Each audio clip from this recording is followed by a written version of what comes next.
Hey guys, welcome back to today's video. Today is Wednesday, September 14th, 2022, and today we are going to be talking about the CBS News Battleground Tracker for the state of Pennsylvania, with an extremely important governor's and Senate race that is upcoming this November. It'll be interesting to see what the first post-Labor Day numbers are, the first results we have seen from any pollster out of the state since Labor Day. And the reason why we use this as a point of reference is not necessarily because it is super significant. When you look at past elections, typically speaking, Labor Day isn't this all too defining factor, though it was in 2014 in a red wave year, and also partially in 2020, in which President Trump was able to turn around the races in the last 2 months of the campaign season and get a lot closer to the presidency than he had previously.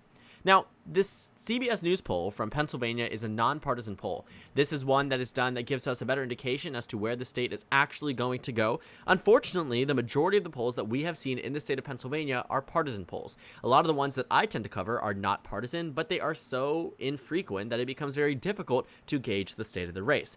Luckily enough, 55 days until the midterm elections, we now have new numbers from CBS News, and they also are again following Labor Day, which means that this was supposed to be, potentially speaking, a turning point as cited by Republican pundits and Republican strategists as the potential opportunity for numbers to increase for the Republicans across the state. However, as I'm sure you can tell from the title of this video and as we go through the contents of this poll, that did not end up being the case. Yes, we are 2 months until the election, but at some point in time, it becomes too late, and as of the most recent numbers from CBS News, if I was a Republican in Pennsylvania, I would not be confident in either race.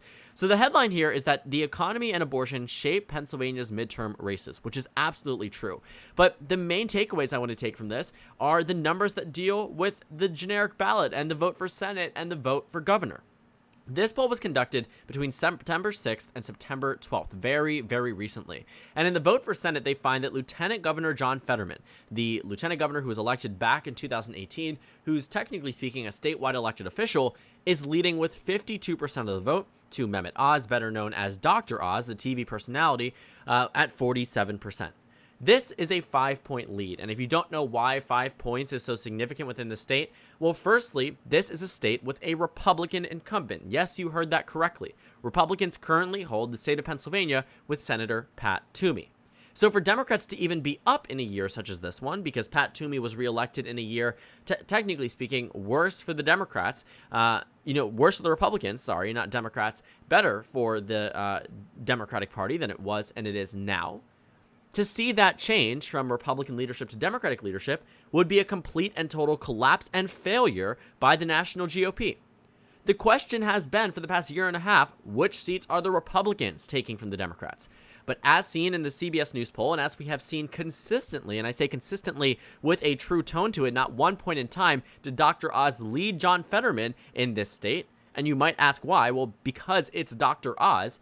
These are races now where John Fetterman is consistently polling above 50%, which means he already has the majority and is doing so 52 to 47. Very, very substantial. And, we are going to do a whole autopsy into Oz's campaign in tomorrow's video. We are going to really recognize where this voting problem comes into effect. We're not going to focus too much onto it, but the main rundown, if I was to do it in 10 seconds or less, just authenticity. People don't think Dr. Oz is genuine. He moved from the state of New Jersey. His 9th home was bought in the state of Pennsylvania. These are Democratic talking points that I'm reiterating to you because they're true talking points. It's one thing to try to misguide voters about where Dr. Oz has been, but realistically speaking, as someone who grew up in the time frame in which Dr. Oz was a celebrity, it was very well known he was from the state of New Jersey. This is not new news. And for many of the people here who are older than I am, I'm barely able to vote. This will be my first election I'm able to vote in. Dr. Oz is seen as disingenuous. That went over 10 seconds, but that's the main rundown. It also doesn't help Dr. Oz that in the governor's race, you are finding that the Democrats are performing well there as well. You can see that in the race, actually, before we get to after the governor's race, I want to go back to the mainstream issues that are driving people in one direction or the other. But Josh Shapiro is currently leading by 11 points, statewide, against Doug Mastriano. Josh Shapiro is the current attorney general in the state of Pennsylvania. For a bit more context, he outran President Biden in the 2020 election and effectively now holds the title as the most voted for politician in Pennsylvania history. Now, that's not by margin.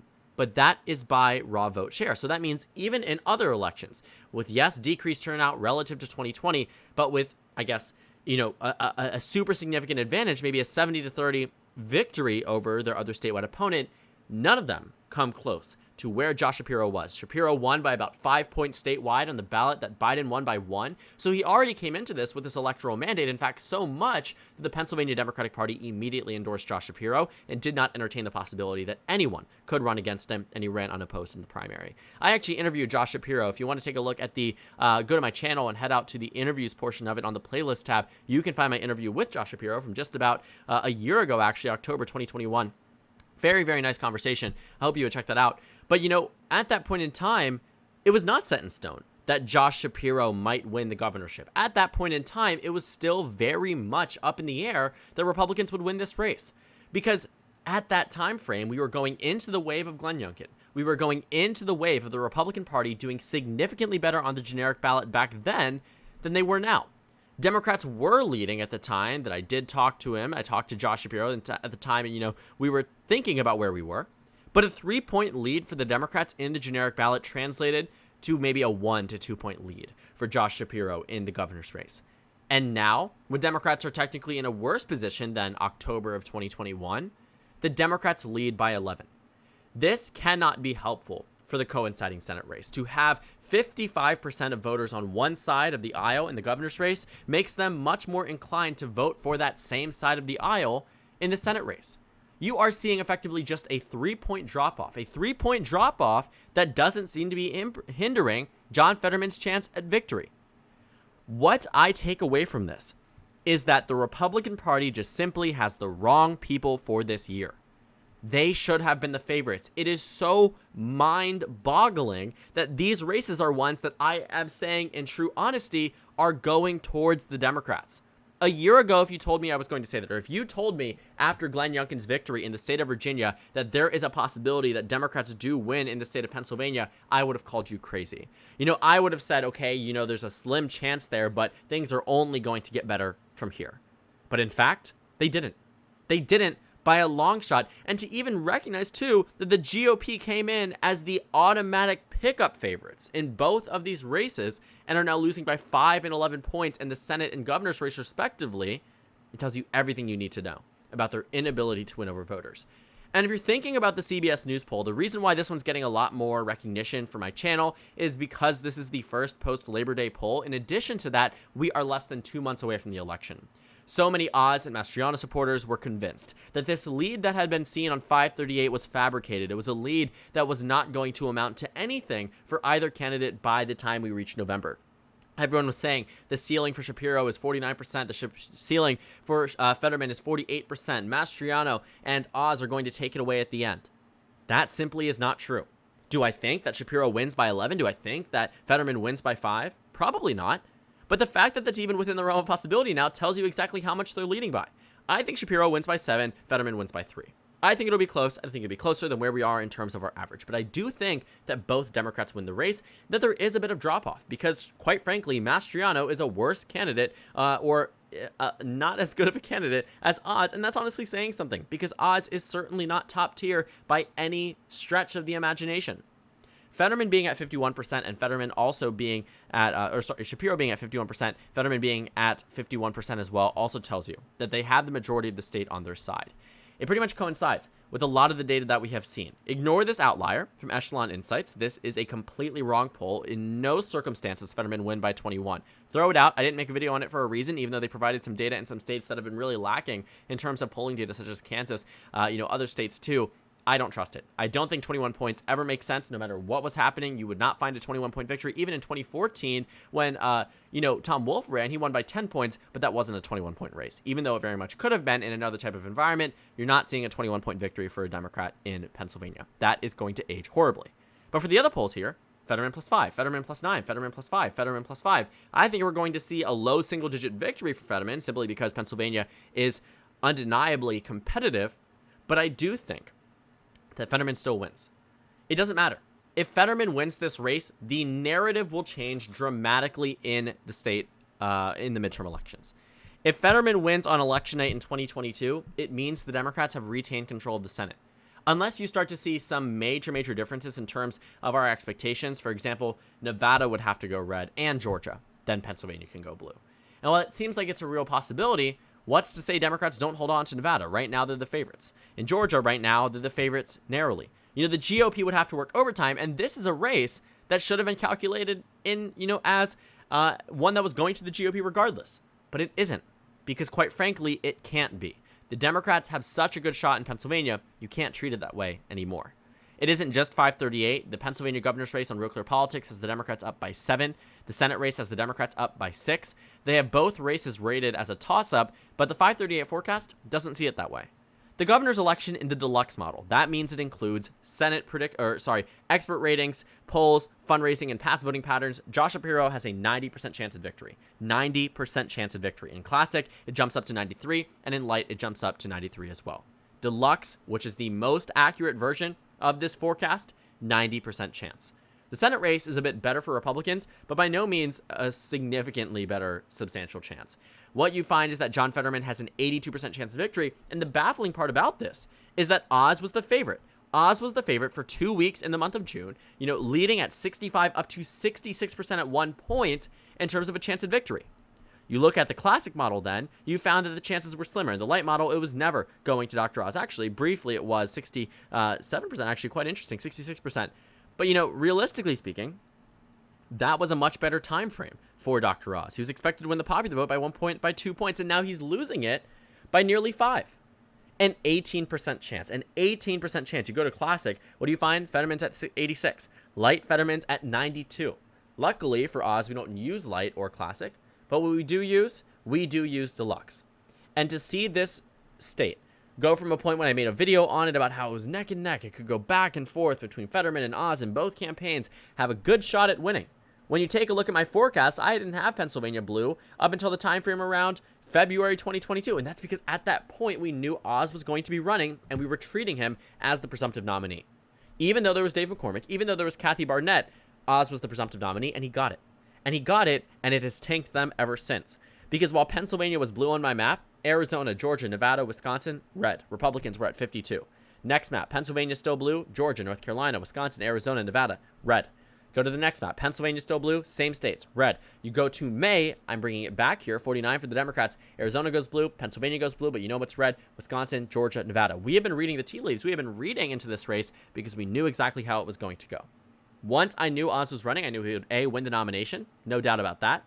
And then B, we also realized, if Oz is the nominee, no matter who he's facing up against, Conor Lamb or John Fetterman, he's losing, right? And that was my main, thinking when it came down to the state of Pennsylvania. And I was, attacked multiple times for my stance in Pennsylvania, that I had it as a blue state, even though I had many other states as red. People were commenting, how do you have Arizona as red but Pennsylvania as blue?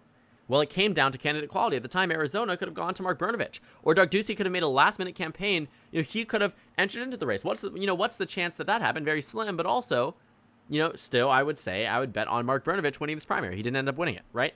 Looking at a lot of these races here that I had as red too, even Pennsylvania was one of them. At a different point in time, I had Pennsylvania as a pretty good state for the GOP. Even, looking around the time frame around September when I had Nevada and Arizona as blue, Pennsylvania looked like it was going red. And around this time frame, too, Sean Parnell was still in the race. So Sean Parnell would have been a significantly better nominee for the state of Pennsylvania. Even now, he probably would have been at neck and neck with John Fetterman. But it's because they struggled to find a last-minute candidate, that being Dr. Oz.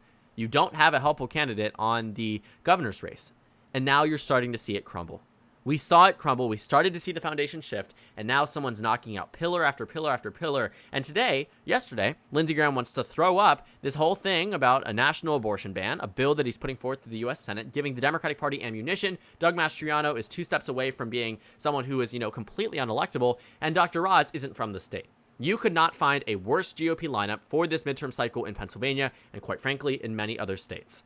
Yes, they will still get close because of the nature of this year, but apply today's candidates in Pennsylvania to 2018, the Democrats do better than they did then. And I stand by that statement, and I think it to be true. I could be wrong. We don't know. I can't do that. But what I can do is speculate. And I can show you the numbers, and I can show you the data that is telling us Democrats are on track for victory. Even if it does narrow up, I still think both Democrats pull ahead. That's how confident I am in them right now.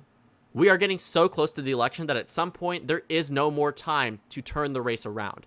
I think it's possible. I think there's a chance. I agree with 538's chances, though. 10% in the governor's race, 18% in the Senate race. Because the Democrats have been so effective, so good at strategizing and making, use of all of their time before and after the primary. And while there may be the possibility that there is a change in the Senate race, I'd bet money on the governor's race right now. I can't. I'm not 21. I'm not going to do it in any circumstance. I don't like to bet money. I can't, obviously, but even if I was in that circumstance, I would not want to do it. But if I did, I would say Josh Shapiro is on track for victory. John Fetterman, I'd be a little bit more apprehensive about, but in most cases, I'd be pretty confident about it. 82% chance is what I also agree with as well. So for right now, we have very good standings for the Democratic Party in the state of Pennsylvania. You've heard it time and time again, except this time, the narrative from the national GOP, statewide GOP, and pundits all across this country, that it's somehow going to change after Labor Day, that you're going to see a consolidation of Republican votes. Where is it? Because quite frankly, it simply hasn't happened, and Lindsey Graham just handed the Democratic Party a very big victory through his own inability to read the room for this midterm cycle. So thank you guys so much for watching this video. Make sure to comment down suggestions below. Subscribe on the left if you haven't already, and check out the Instagram and Twitter. At the bottom left of the screen, there's also a Discord server for you to go ahead and join. On the screen, there's a video you can watch, and then a playlist for my 2022 election analysis videos. Again, thank you guys so much for watching, and I will see you all later today. Sorry, tomorrow.